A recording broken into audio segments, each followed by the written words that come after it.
François Bon, Les Carnets. Toujours dans Kafka, le journal, et puis là, redescendre un peu plus là, dans ces cahiers in octavo de 1916-1918, c'était chez Rivage, traduction Pierre D. Hus, et donc l'exhaustivité sur un nombre limité de carnets de Kafka, avec parfois juste des bouts de phrases, des phrases orphelines. Ça m'a renvoyé ce livre juste paru l'an dernier, Sereine Berlotier, mais vous savez qu'aux éditions Nous, ils n'indiquent pas le prénom de l'auteur. Donc si c'est le journal de Kafka, traduction Robert Kahn, dont j'ai parlé aussi et que je n'arrive pas vraiment à lire, c'est Kafka tout court, et là c'est Berlotier tout court, c'est leur choix, c'est pas grave, on s'est habitué à la rigueur là, de ces maquettes. Et à l'intérieur, Sereine propose 196 fragments sur Kafka. 196. Alors, tissé avec l'accompagnement de la fin de vie de sa mère, avec plein de passerelles souterraines, mais tous ces fragments partent et reviennent comme ça d'exploration un peu labyrinthique. Alors, comme c'est nous, c'est dans cette version-là de Robert Kahn. Et là, j'écoutais un entretien, Romunette, à la Maison de la Poésie, où elle dit qu'au départ, son idée, c'était de prendre justement toutes ces phrases comme orphelines de Kafka, ces choses qui commencent et ne finissent pas, et puis d'essayer de les réécrire en les prolongeant. Alors, évidemment, l'idée, ah ouais, elle a raison, Sereine. Et en reprenant son texte, dès le deuxième fragment, entre guillemets, « Et je courus vers la forêt dans l'obscurité totale ». En voilà une phrase de Kafka non finie, en tout cas qui finit et qui commence comme du même mouvement. Est-ce qu'elle est inachevée? Est-ce qu'il y a un hors-champ? Est-ce qu'il y a un avant? Et je courus vers la forêt dans l'obscurité totale. Qu'est-ce qu'il y a avant le « et » ? Et puis, il lui arrive quoi à ce personnage qui court et se perd dans l'obscurité? Donc c'est le hors-champ qui définit le mystère. Est-ce que pour autant c'est raté ou c'est inachevé? Ben justement non, puisque nous, c'est cet imaginaire-là, par son hors-champ, donc à la fois Sereine Berlotier annonce: je vais prendre les phrases isolées de Kafka et cette série, je vais les réécrire en essayant de m'en servir d'inducteur.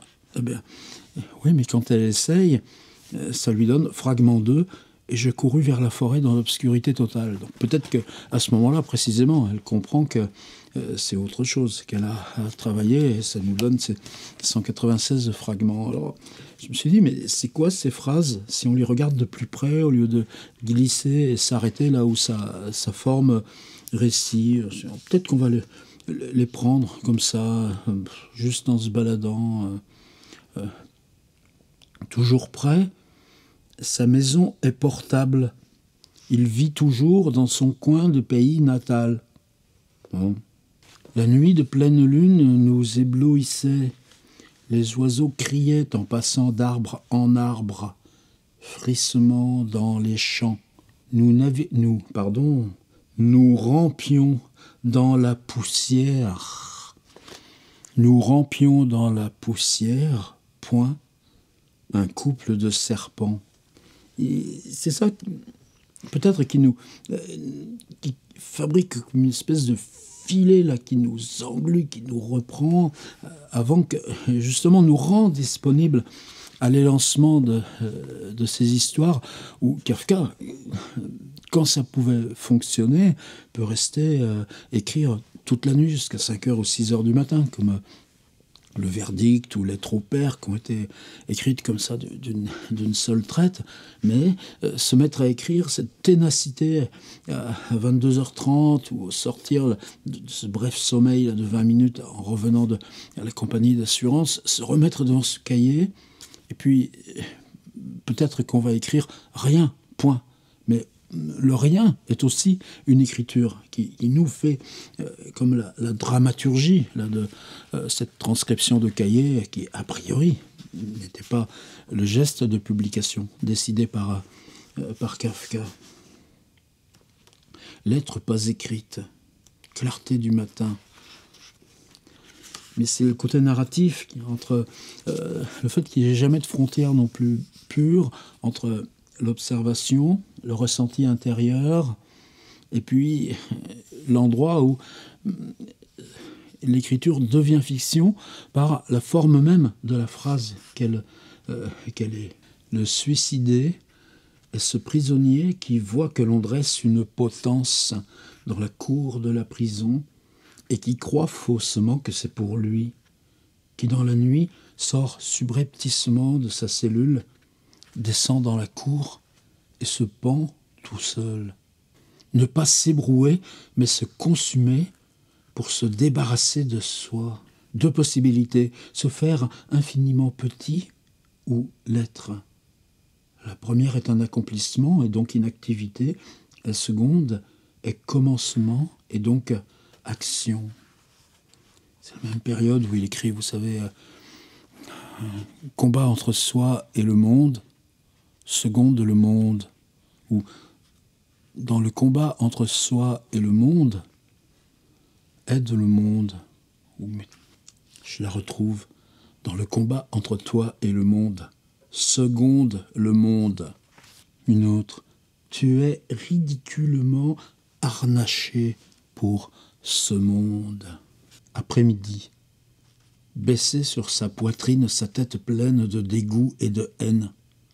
Certes, mais que se passera-t-il si quelqu'un te saisit au collet? Tu te plains du silence, de ce silence sans issue, mur du bien. Comment se réjouir du monde, sauf à s'y réfugier? Je n'avais jamais encore été dans cet endroit. On y respire autrement. Une étoile brille à côté du soleil et éblouit plus encore. Ou celle-ci, même jour, une cage partie attraper un oiseau. C'est ce statut inachevé, fin, où précisément ce qu'on cueille s'impose là dans sa clôture. Et c'est nous qui amenons l'infini non-clôture à la phrase même minuscule. Quelquefois c'est plus long. Est-ce que ça devient narratif par la longueur?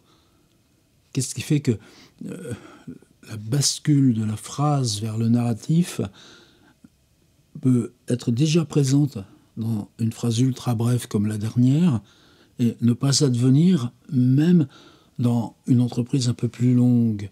Si tu traversais une plaine, si tu marchais plein de bonne volonté et faisais malgré tout des pas à reculons, ce serait une chose désespérée. Mais comme tu es en train de grimper une pente raide, aussi raide peut-être que toi-même vue d'en bas, il se peut que les pas à reculons soient uniquement causés par la nature du relief. Tu n'es pas obligé de désespérer. Choses qui viennent juste là du monde autour. Après-midi, avant l'enterrement d'une épileptique qui s'est noyée dans son puits. Belle épitaphe. Le soir, dans la forêt, lune croissante, journée confuse derrière moi. Le silence et l'amenuisement des voix du monde. Je dévie.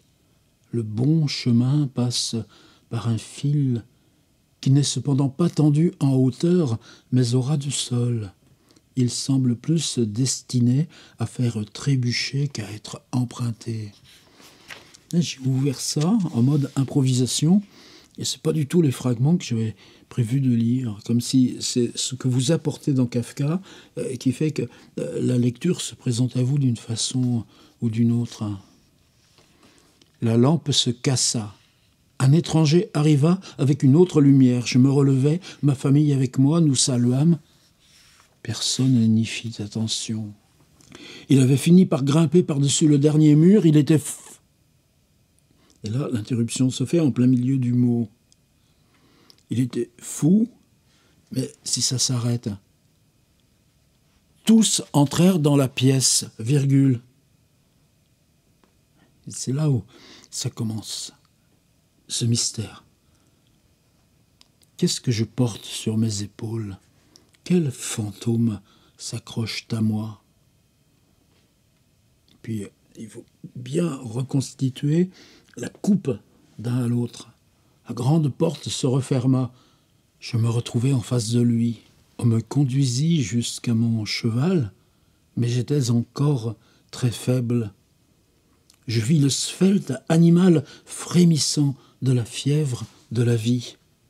Et là, parfois, les fragments partent de la même source ou se dirigent vers la même source. « Ce n'est pas mon cheval, dis-je, lorsque le valet de l'auberge me présenta le matin un cheval. Votre cheval était le seul cette nuit dans notre écurie, dit le valet, en me regardant avec un sourire que je pourrais qualifier de provoquant. Non, dis-je, ce n'est pas mon cheval. La sacoche de fourrure me glissa des mains. Je fis demi-tour, montai dans la chambre que je venais de quitter. Et là, ça y est, on y est dans le conte. Seule la nuit est le moment du dressage en profondeur. Tu vois comment on pourrait continuer et continuer. Et moi j'arrête. Un petit rivage. Donc en lisant Søren Berlotier, Kafka, cœur intranquille. Et ce mot intranquille, comme il est tout Kafka, avec ce dépli des derniers cahiers où c'est en toi que tu entends cette... Mais qu'est-ce que c'est la lecture de Kafka? C'est comment ces productions toutes simples de notre réaction au langage, au monde, ou à notre intérieur même, devient étonnement intranquille. Et c'est ça qu'il a produit comme littérature en entier, même dans la phrase qu'on imagine, non pas orpheline, mais jamais inachevée, quelle que soit sa façon là de surgir et de s'en tenir à elle-même. Fragment 2 de Søren Berlotier sur 196, entre guillemets, et je courus vers la forêt dans l'obscurité totale. Et ça peut être un instant de Kafka qu'on pourrait déplier à l'infini, mais qui t'embarque pour toute une journée. Je cherche là, je cherche.